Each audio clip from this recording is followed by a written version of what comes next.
Hello everyone, welcome to my channel Psycho Study. I am Nishu Rawal and in this channel you will get the informative and comprehensive videos of psychology honor courses of IGNOU and I hope that you will like the content. So before jumping to the video, don't forget to subscribe to my channel and hit the bell icon.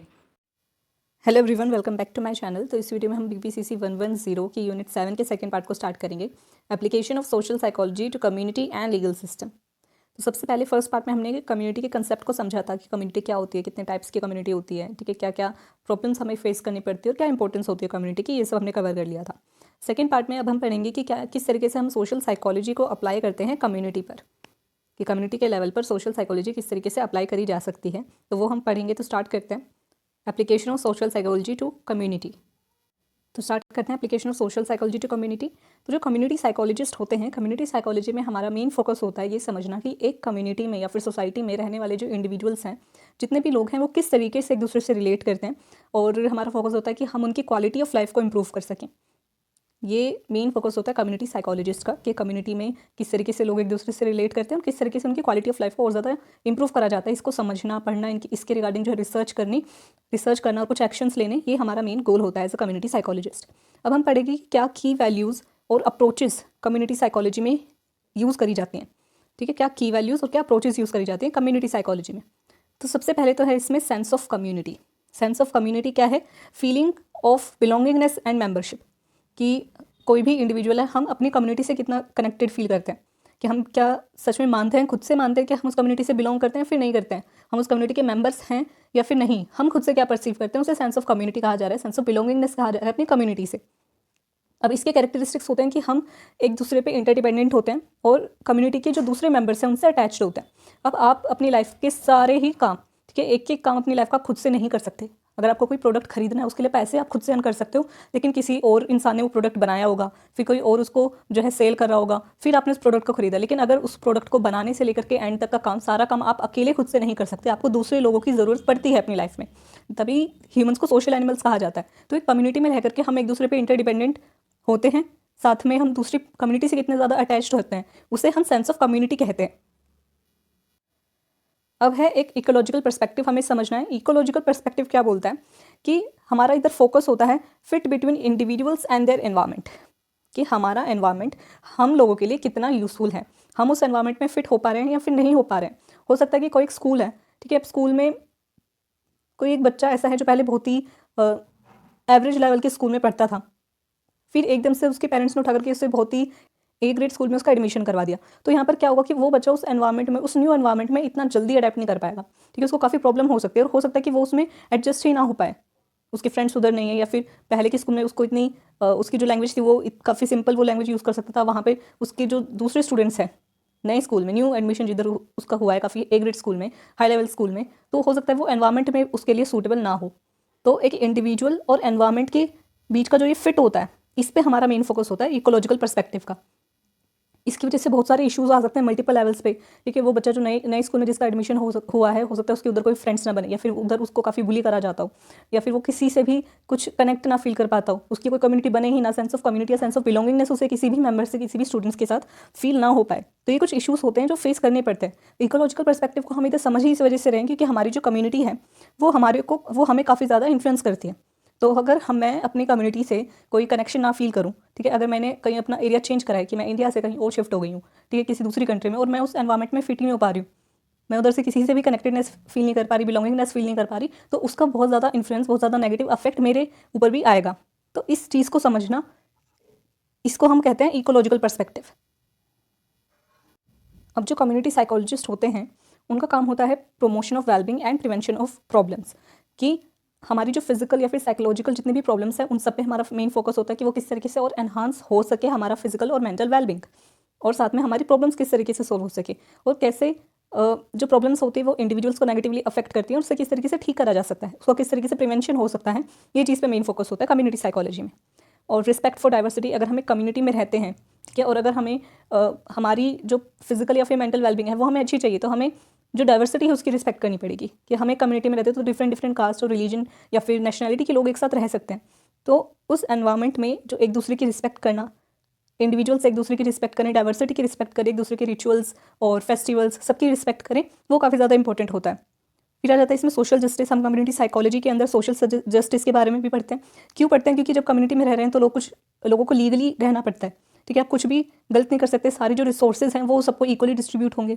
ठीक है, किसी को ज़्यादा या फिर किसी को कम नहीं होने चाहिए। और अगर किसी के साथ इनइक्वालिटी होती है तो उसके राइट्स के लिए सबको आगे आना पड़ेगा, या फिर उसके बारे में भी हम लोग कुछ ना कुछ एक्शंस लेंगे। तो सोशल जस्टिस के बारे में हम लोग पढ़ते हैं। इसी वजह से आगे हम लोग लीगल जो सिस्टम है उसके बारे में भी पढ़ेंगे। और हम लोग इसमें कोलैबोरेशन और कम्युनिटी स्ट्रेंथ के बारे में पढ़ते हैं कि हम कम्युनिटी में रहते हैं तो एक दूसरे से कोलैबोरेट करते हैं। ठीक है, हमारी जैसे हमने फर्स्ट पार्ट में पढ़ा था कि जो रूरल कम्युनिटीज़ होती हैं उनकी स्ट्रेंथ क्या होती है सबसे बड़ी, कि उनकी कम्युनिटी उनकी स्ट्रेंथ होती है। क्यों? क्योंकि वो एक दूसरे के नीड्स को, एक दूसरे की जो ज़रूरतें हैं उन सबको फुलफिल करते हैं, फैमिली पे ज़्यादा फोकस करते हैं। तो हमारी जो कम्युनिटी होती है वो हमारी स्ट्रेंथ बन जाती है। हम एक दूसरे से कोलैबोरेट करते हैं, रिलेशनशिप्स फॉर्म करते हैं। ठीक है, अपनी कम्युनिटी के मेम्बर्स को अच्छे से उनकी जो भी स्ट्रेंथ है उसको अच्छे से यूटिलाइज कर पाते हैं। Expertise, utilising community members expertise and experiences in research and programme planning.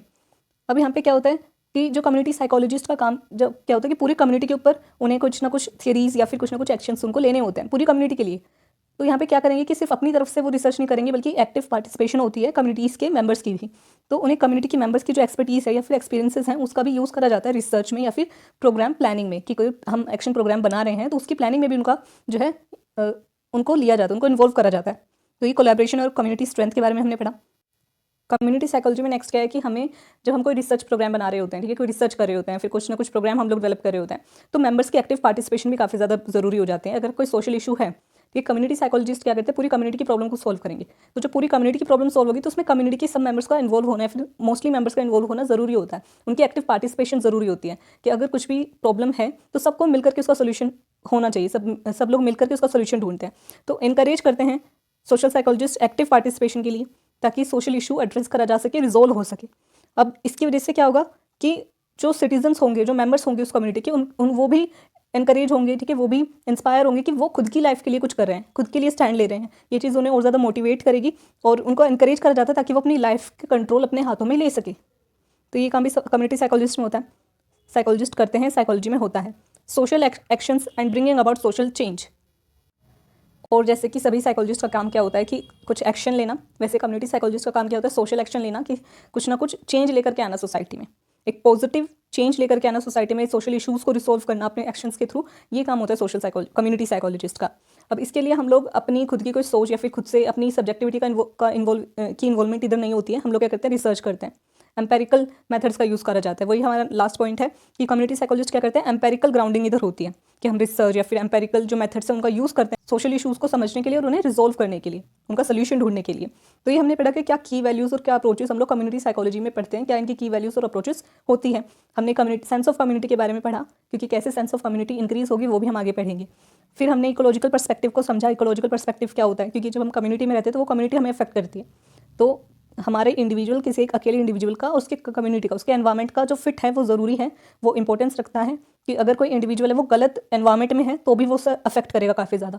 तो वो फिट होना चाहिए कि आप किस फैमिली में हैं, ठीक है, किस ऑर्गेनाइजेशन में हैं, किस स्कूल में हैं, ये सारी चीज़ें ये आपका इन्वायरमेंट है। और अगर ये फिट इधर नहीं आता है कि आप ठीक हैं बट आप एक गलत एनवायरनमेंट में, तो वो भी आपको इन्फ्लुएंस करेगी। कम्युनिटी साइकोलॉजिस्ट का काम होता है कि प्रमोट करना वेलबींग को, फिजिकल और साइकोलॉजिकल वेलबींग और ज़्यादा अपलिफ्ट हो और ज़्यादा इंक्रीज हो, एनहांस हो, इस चीज़ के ऊपर उनका फोकस होता है। डाइवर्सिटी की रिस्पेक्ट किस तरीके से करी जाती है वो हम इसमें पढ़ते हैं। जस्टिस के बारे में भी कम्युनिटी साइकोलॉजी में पढ़ा जाता है। कोलैबोरेशन, कम्युनिटी स्ट्रेंथ की हम कोलैबोरेट करते हैं, कम्युनिटी साइकोलॉजिस्ट और जो भी मेंबर्स हैं सब कोलैबोरेट करेंगे, कम्युनिटी को अपनी स्ट्रेंथ बनाएंगे और उनकी लाइफ का कंट्रोल उनके हाथ में, इस चीज़ के लिए उन्हें प्रमोट करेंगे।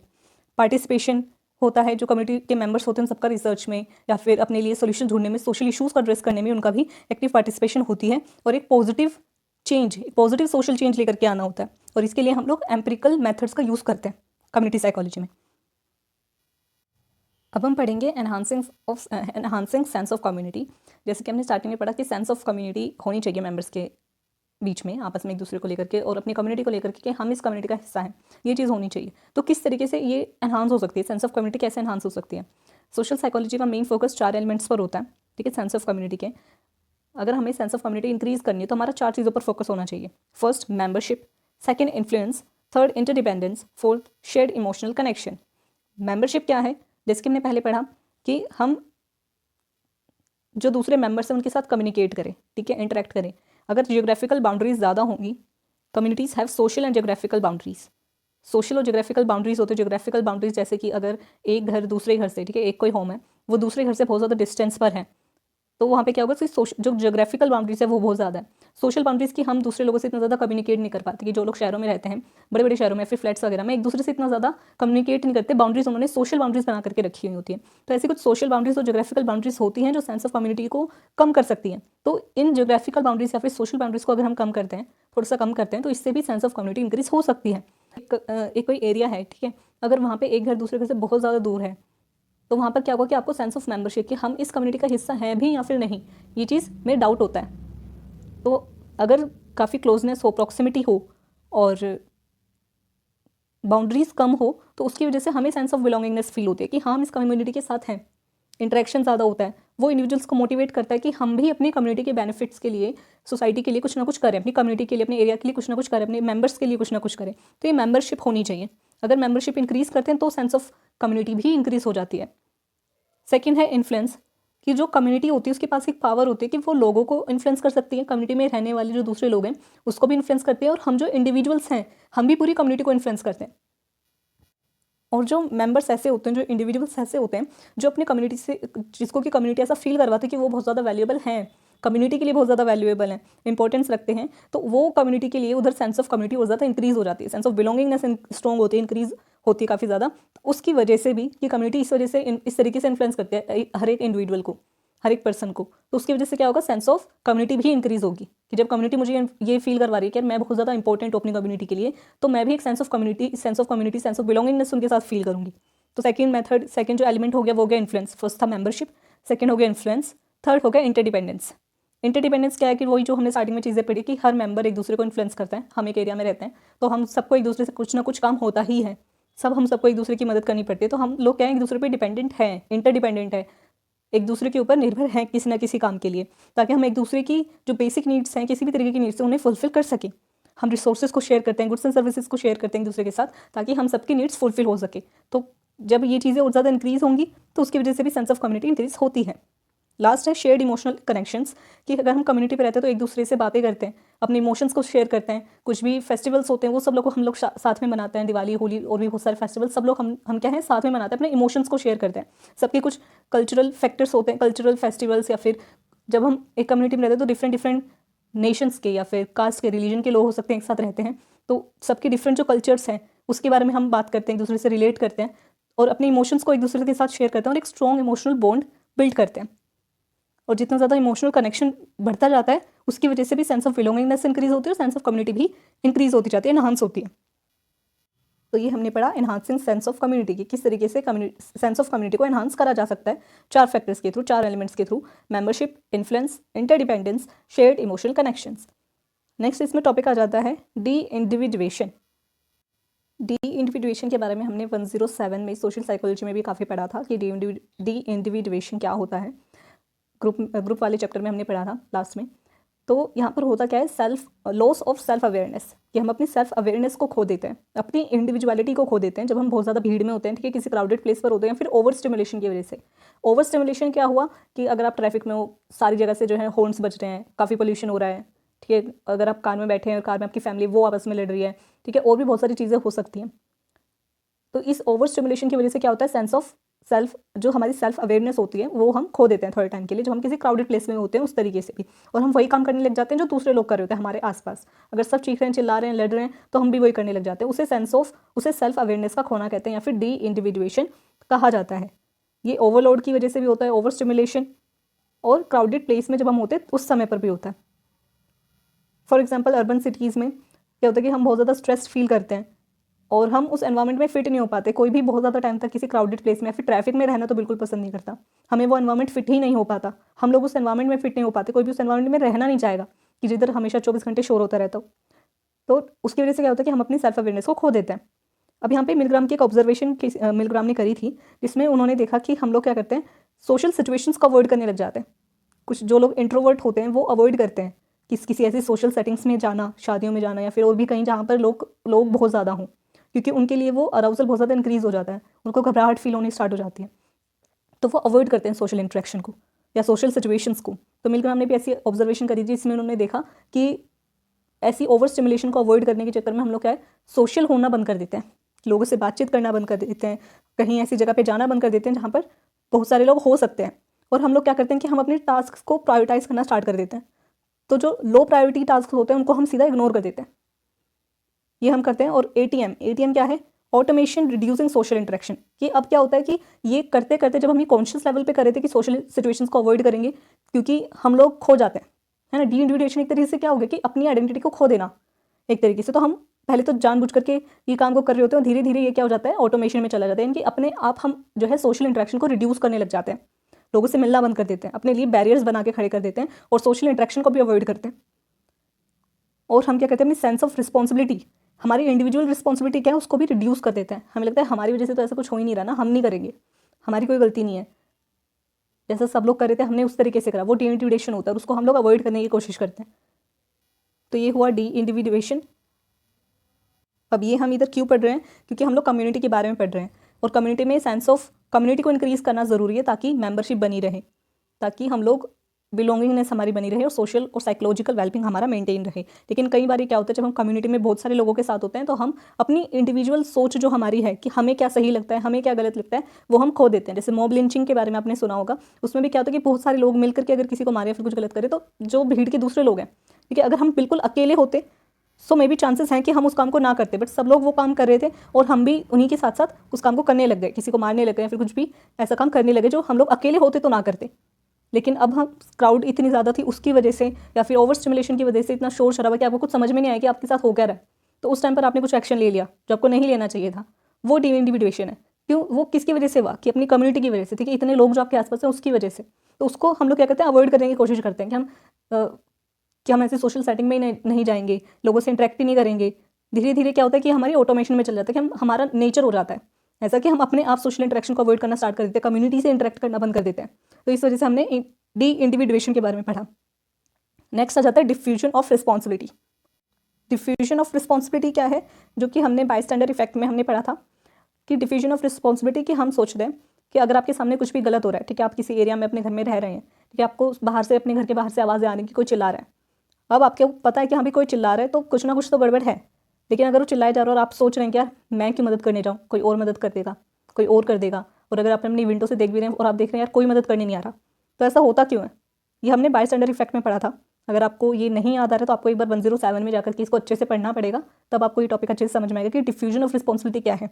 डिफ्यूजन मीन्स डिफ्यूज़ होना, ठीक है, फैलना, ठीक है। हम लोग सोचते हैं कि रिस्पॉन्सिबिलिटी सिर्फ मेरी नहीं है, मैं ही रिस्पॉन्सिबल नहीं हूँ, अगर मेरे आसपास 10 जन हैं तो सबके सब रिस्पॉन्सिबल हैं, और अगर ये लोग कुछ भी अपनी रिस्पॉन्सिबिलिटी नहीं उठा रहे तो मैं अपने आप को रिस्पॉन्सिबल क्यों मानूँ, मैं क्यों रिस्पॉन्सिबिलिटी उठाऊँ किसी की मदद करने की। उसे डिफ्यूजन ऑफ रिस्पॉन्सिबिलिटी कहा जाता है, जिसकी वजह से जिस भी इंसान को मदद की ज़रूरत है, हेल्प में जो नीडी पर्सन है उसकी मदद नहीं हो पाती, क्योंकि हम लोग सोचते हैं कोई और मदद करेगा और कोई भी मदद नहीं करता, और कम्युनिटी में इसकी वजह से नेगेटिविटी और ज़्यादा इंक्रीज़ होती जाती है। वह है डिफ्यूजन ऑफ रिस्पॉन्सिबिलिटी कि हम लोग सोचते हैं मैं इतना ज़्यादा रिस्पॉन्सिबल नहीं हूँ, कोई और मदद करेगा। उसे डिफ्यूजन ऑफ रिस्पॉन्सिबिलिटी कहा जाता है, जिसके बारे में हमने बायस्टैंडर इफेक्ट में पढ़ा था। है नेक्स्ट कम्युनिटी साइकोलॉजी। कि कम्युनिटी साइकोलॉजी में मेन फोकस क्या होता है, वो जो चीज़ हमने स्टार्टिंग में पढ़ी थी उसके बारे में थोड़ा सा डिटेल में दोबारा से पढ़ना है।